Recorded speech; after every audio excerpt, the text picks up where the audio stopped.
What is up, everybody? Thank you for tuning back in. Today has been quite interesting. I have been able to watch people share a whole plethora of different emotions on social media and gaming journalism websites. I've seen pure excitement and absolute saltiness.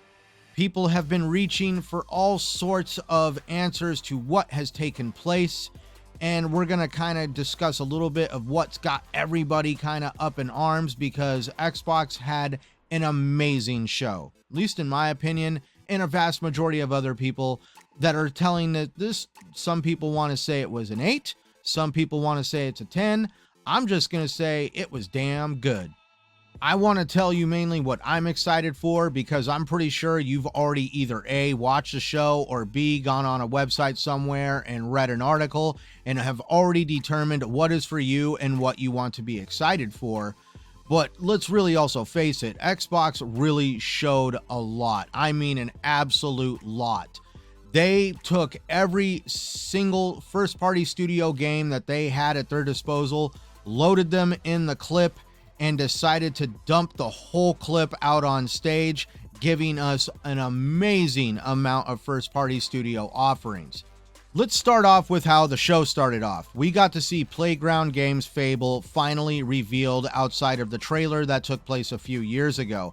It's good to see that the game is in amazing good hands, that the humor and whimsicalness of the game is still there. It looks absolute next gen, and definitely a little bit of change in direction compared to the last 3 games.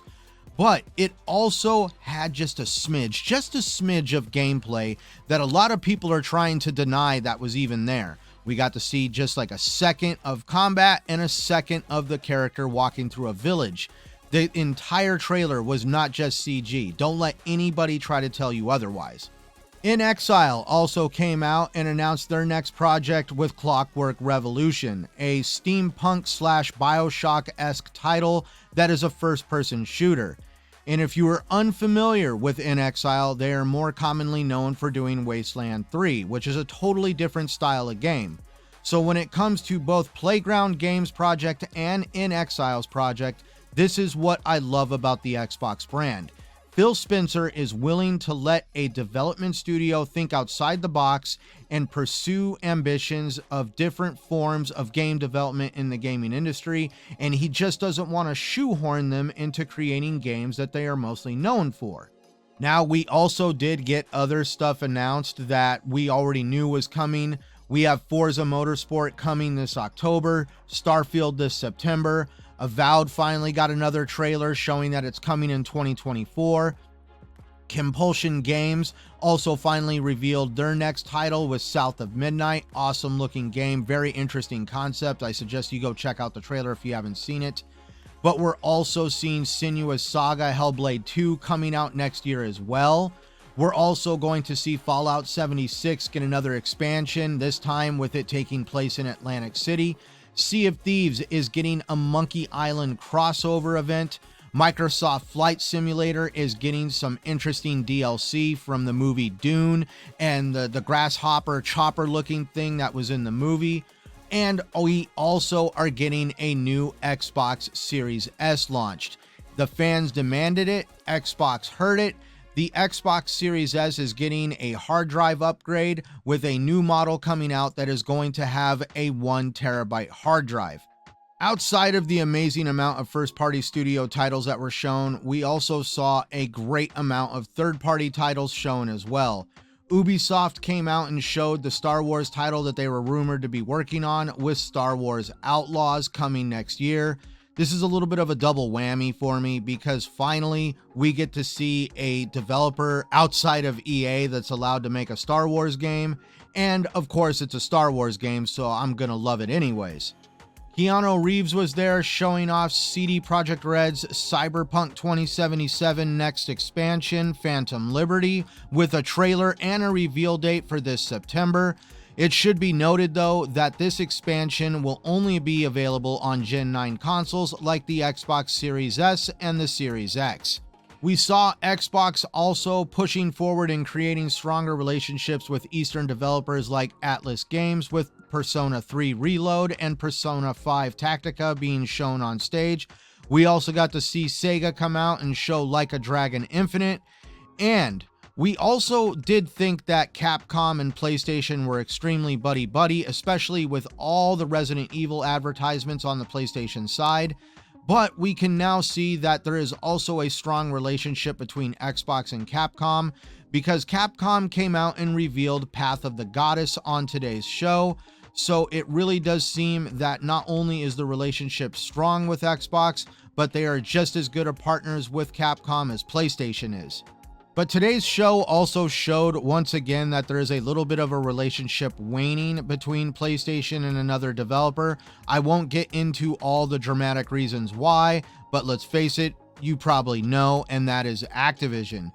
When it came to Activision's marketing, we saw a lot of marketing done over on the PlayStation side for the past few years. Now, since Diablo 4 came out, you couldn't go anywhere without seeing that game advertised on an Xbox platform. And we're seeing that relationship also strengthened even further with now Xbox helping with the marketing for Overwatch 2. It is good to see that the relationship between Activision and Xbox is becoming even stronger. And to really help hammer this home and to show that it's bigger than what people really think between the relationship of Activision and Xbox, when Phil Spencer came out at the end of the show revealing the new Xbox Series S, he was wearing a little bit of a shirt that not too many people caught, and that was Activision title Hexen. Could this absolutely mean that the relationship between Xbox and Activision is even stronger than people want to give credit for? And just maybe, that there is some things in the pipeline that people are not aware or could even fathom taking place between Xbox and Activision. To really round this all out, I just want to say, when everybody tried to tell me to quell my expectations and hold back my emotions for the Xbox show, I chuckled. I knew there would be no way that Xbox would bomb the show as hard as their competitor PlayStation, who seems too hyper-focused and obsessed with multiplayer games right now and handing off all their single-player development, or at least most of it, to third-party studios. I knew Xbox was not going to make a decision like that.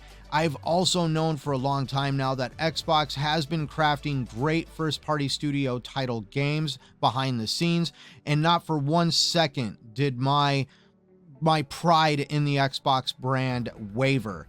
I have had a reason to be excited for a while now, and today's show proves that Xbox has been forging ahead behind the scenes, silently grinding away at crafting a brand that we can all be excited for in the future, with the games that they're going to deliver to us, the partnerships that they're going to forge for the brand's further development.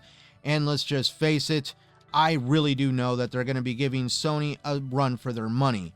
Today's show, the thumbnail completely says it all. Xbox killed it, dropped the mic on the stage, and showed PlayStation how it should be done when it comes to delivering a stage show. If you're just as excited as I am for all the future content and updates that Xbox is going to be delivering out to us, please like and subscribe down below, and also leave me a comment in the comments section, all that good stuff YouTube likes to see. Please also check out the end card on this video with my last video and explore my channel. And I also must tell you, no matter what anybody says, if you enjoyed today's show, don't let anybody tell you otherwise, and be sure to always play the games that you prefer on the platform that you love. I am Centurion 1307, and thank you for watching.